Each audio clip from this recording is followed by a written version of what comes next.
The best horror movies we watched while growing up were the ones that genuinely terrified us. But at the time the credits roll, we're comforted by the fact that these villains may plague our nightmares for a while, but they won't be coming after us in the real world. Or are they? What if I told you that many of the screwed up psyches behind these iconic horror movie killers are very real, often lurking around the corner, in the minds of some of the most appalling monsters who roam our society? Today, you can call me Dr. Sloan, because we're going to be diagnosing slasher movie killers. Disclaimer, I am not a real doctor. Before we get too far into it, we want to acknowledge something here in the beginning. This list is a lot of speculation that comes from articles, comparisons with similar crimes and statements from the writers or actors themselves. This is not meant to be a way of diagnosing anyone. For this list, we'll be taking a look at some of the most well-known faces of horror. Many of them were actually inspired by real people or real cases. This helps us shine a light on what led these villains to carry out their vicious deeds. For this list, we decided to go chronologically by release date, starting with our most classic killer and working our way through to the more recent ones. Starting with the 1960 release of Psycho, we have Norman Bates. Norman's story was heavily inspired by Ed Gein, which is a name you'll hear more than a few times when getting into true crime or fictional horror. As morbid a story it is, these two have similar starts to their descent into a life for crime. For those that have seen the film, you know that Norman had snapped and murdered his overbearing mother before adapting to her personality during his episodes. For those who don't know much of Ed Gein's beginning, Gein also had a deeply religious and overbearing mother who insisted that all women were prostitutes and sinful except for her. And when she passed, Gein coped with the loss by dressing up and pretending to be her. No! No!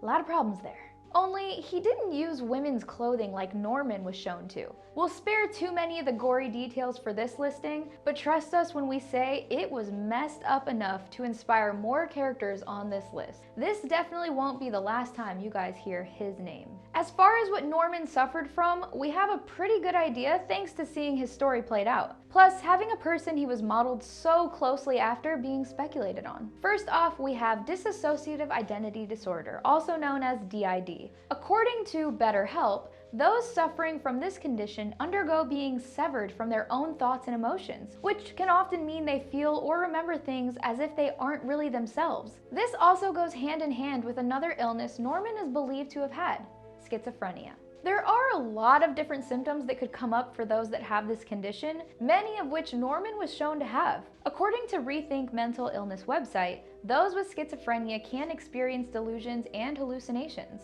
These conditions are pretty evident when you see Norman on screen. He's often taking on the embodiment of his now deceased mother to argue with her, and also having a more subdued identity referred to as Normal Bates that he used to run the hotel and interact with people. As if that wasn't unsettling enough, Norman was able to go back and forth with these different personalities very quickly.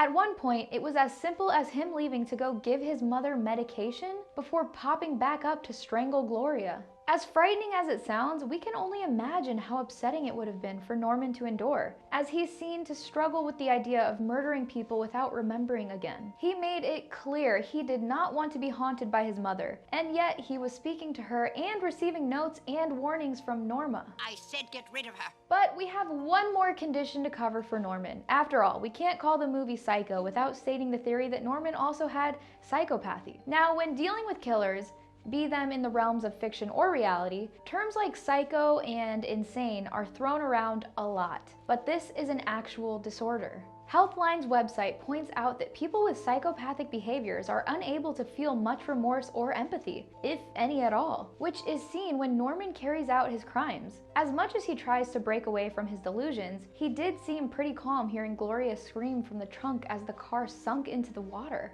Healthline also states that people with psychopathy are unable to determine right from wrong and have a lot of trouble taking responsibility for their own actions, which can be a large part of the reason why Norman is never able to shake how influential Norma is over his personality. Coming up next, we have another Gein-inspired character. From the 1974 debut of Texas Chainsaw Massacre, we have Leatherface. We warned you that Gein's name would come up again, and this time around, you'll likely guess some of the gory details we'll be touching on. After all, Leatherface and his whole family are known for one thing in particular: cannibalism and using the body parts for furnishings. And you guessed it, Gein specialized in this. Each retelling of the Texas Chainsaw Massacre changes the details of the family and how Leatherface was brought up. But there are a lot of things that also remain consistent, including the fact that Leatherface is stated to have a neurodegenerative disorder, which is clarified by the Medline Plus website to affect a person's ability to breathe correctly,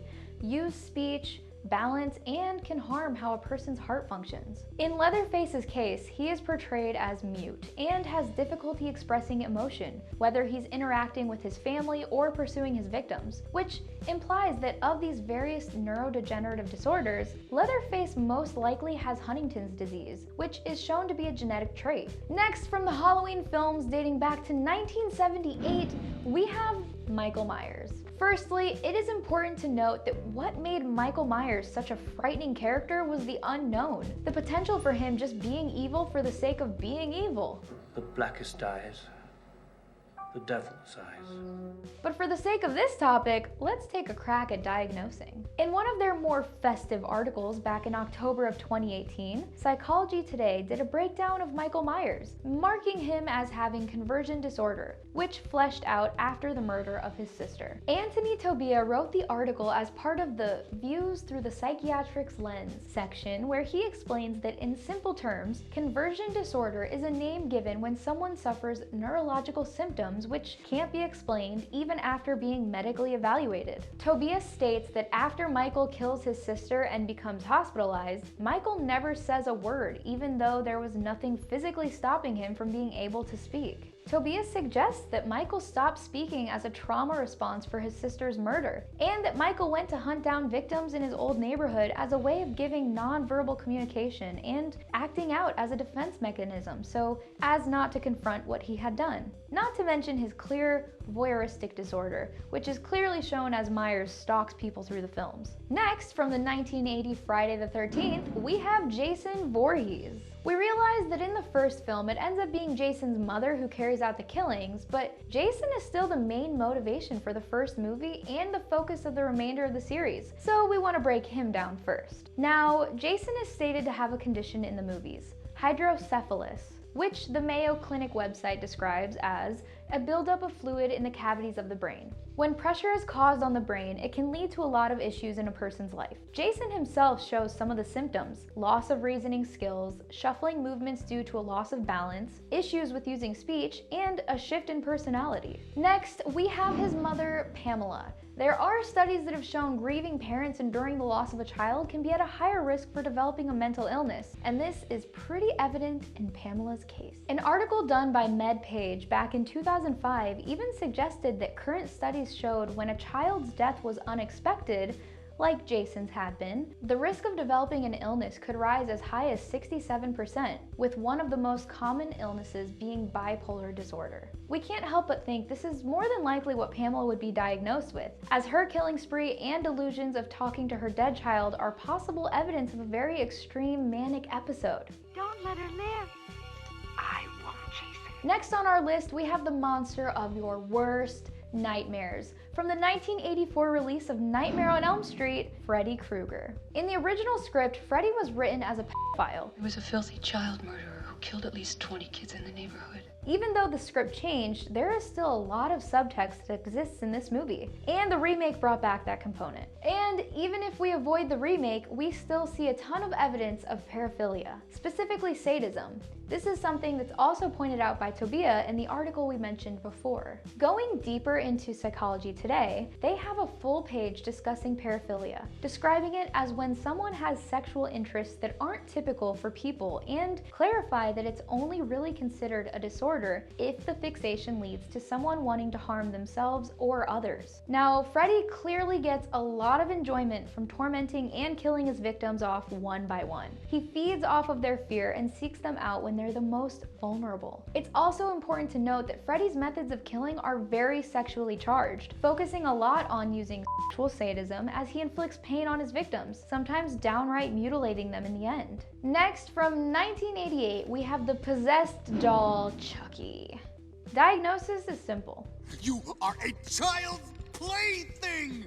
Well before he was a doll, Chucky was the Lakeside Strangler, Charles Lee Ray, who was modeled after a few different serial killers popularized in the media, but had a heavier inspiration from Charles Manson and the Zodiac. Going back to Psychology Today, only this time it was in April of 2019, Tobia makes a comparison between Chucky as we know him as a doll and how he was when he had been Charles Lee Ray. While Charles clearly has severe antisocial personality disorder, when we see Chucky carrying out his crimes as a possessed toy, he is closer to displaying conduct disorder. Conduct disorder, or CD, is stated to be something that is usually spotted by the time someone suffering from the illness turns 18. The person with this condition would have little to no regard towards others, displaying aggressive behavior towards both people and animals, which is something that we see in a lot of backgrounds of killers. CD can also lead to people stealing or causing vandalism as a way of expressing their disregard towards any standards set by society, which is something Charles Manson in particular is known to have done quite a bit of. But as far as anything we can officially label as psychotic, it's hard to say for sure when it comes to our favorite haunted playtime pal. Charles Lee Ray without a doubt got a thrill from hunting down people and made his name famous by becoming an opportunist. He didn't quite stalk his victims the same way Michael Myers had, instead killing whoever was most convenient. There is a typology of criminal circumstances discussed by Dr. Frederick Reamer when being interviewed for Portraits in Evil, where he lists the various types of killing methods and lists frolic as a category that's reserved for murderers that kill more for the enjoyment of it rather than any real gain, such as financial opportunity or revenge. This would make Charles Lee Ray closer to the Zodiac than to Manson, as from what we've gathered, the Zodiac was driven by the thrill of it as much as he was by whatever delusions he suffered from. We also want to point out his relationship with Tiffany Valentine, which shows a clear example of a disorder commonly known as the madness of two. Fred and Rosemary West, Ian Brady, and Myra Hindley, the Ken and Barbie killers, Paul Bernardo and Carla Homolka, all of them suffered from this strange dynamic. The UK site Crime Investigation gives a good summary on these cases for anyone interested, as well as a small summary on what this condition actually is. Basically, it's when one person in a partnership is the dominant and convinces the other to think as they do and act as the dominant partner wants in order for the relationship to work. I think I know a couple people like this. Now, this doesn't always have to be romantic. Even between Tiffany and Chucky, there's a lot of conflict in which the two don't quite see eye to eye, but are able to bond over their lack of compassion for human life and their love for anything macabre. Our next listings are from the 1991 film Silence of the Lambs, starting with Dr. Hannibal Lecter. You probably thought we were done mentioning Ed Gein, but given his messed up crimes, it's understandable that he's used as inspiration and source material over and over again. When it comes to both of these men, Gein's crimes were a major influence in how they were portrayed. Now, while Agent Clarice Starling claims that there isn't any known name or title for what Lecter is, we're able to make some guesses on what he comes close to. It's speculated among fans that Lecter likely has some form of sociopathic behavior, specifically antisocial personality disorder, or ASDP. According to Healthline, there are many different symptoms that can come into play, quite a few that we see portrayed with The Good Doctor. We see firsthand that Lecter, while very knowledgeable about human nature, had a lot of trouble growing close to people as he treated them coldly, like pawns or pests. You fly back to school now, little Starling. Those with ASDP often have issues with expressing any emotions they may be experiencing, and are known to be unable to really invest in someone else, be it superficially or intimately. Not to mention, those with ASDP are well known for a couple of favorite traits of Lecter's among fans: charm and charisma. Relating him back to Gein, Lecter also indulges in cannibalism. Criminologist Professor Jack Levin stated in the Portraits in Evil documentary series that this condition is more affectionate than many would first believe, pointing out that criminals that indulge in the practice are typically shown to be isolated, and cannibalism is a way of making sure your victim is always with you. Very romantic. Now, all that being said, we highly suggest another method to get some affection, like a nice evening relaxing with someone and watching Blood Binge. Following Dr. Lecter, we have Buffalo Bill. We already covered earlier on this list that Gein was very fixated on his mother and dressed as her, which served as a focus for Norman Bates in Psycho. But Gein took it a step further than simply wearing women's clothing, and that's where Buffalo Bill comes in. You guessed it, they both fashioned skin suits. It rubs the lotion on its skin. It does this whenever it's told. Unlike Bates though, Buffalo Bill didn't do this because of DID. He did it due to being unhappy with being a man and wanted to live as a woman, having an extreme case of a form of body dysmorphia. Bill also had some traits of psychopathy, which is shown to be slightly different from Bates. As we stated previously, this disorder causes someone to be unable to feel or express empathy towards others and can lead to aggressive outbursts. This is shown well through Bill when he's interacting with his victim. As soon as the young woman tries to relate to Bill as a person, pleading for sympathy, Bill is unable to handle the situation and lashes out, repeating the demands he gave her before. Agent Starling even points out that the less he would see his victims as objects to use, the more he would be likely to spare them. While we've already covered one psycho, we can't leave out the focus of the 2000 movie American Psycho, Patrick Bateman. This is a tricky one to break down, as it's a toss-up of what Patrick more qualifies as and raises the age-old question, psychopath versus sociopath. But if we had to say what we feel he's better suited for,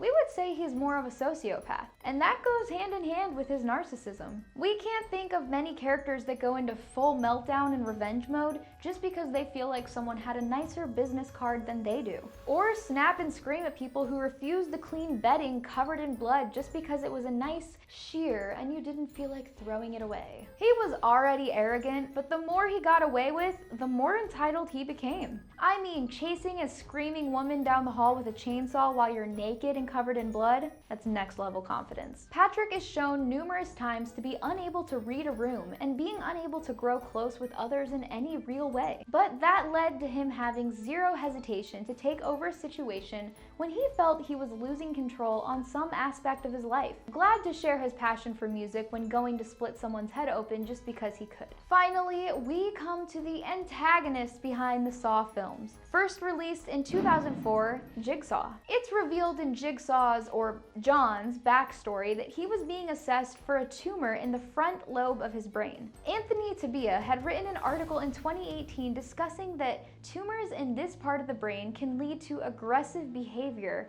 and changes in a person's personality, to the point that it may lead to a disorder. It can also lead to someone having impaired judgment. This is something we've seen before in some notable killers among true crime fanatics, such as Charles Whitman, who also suffered from a brain tumor, altering his moods and behaviors. This lines up well with Jigsaw, as soon after he's diagnosed, he takes part in his sadistic games. Rules of our game have been made very clear. Tabia points out that, like Hannibal Lecter, John likely also possesses antisocial personality disorder, specifying that John would be categorized as having a cluster B personality disorder, meaning that John could be prone to having particularly unstable moments of emotional distress and is far more willing to manipulate others to get their way while using aggressive tactics. But what do you think?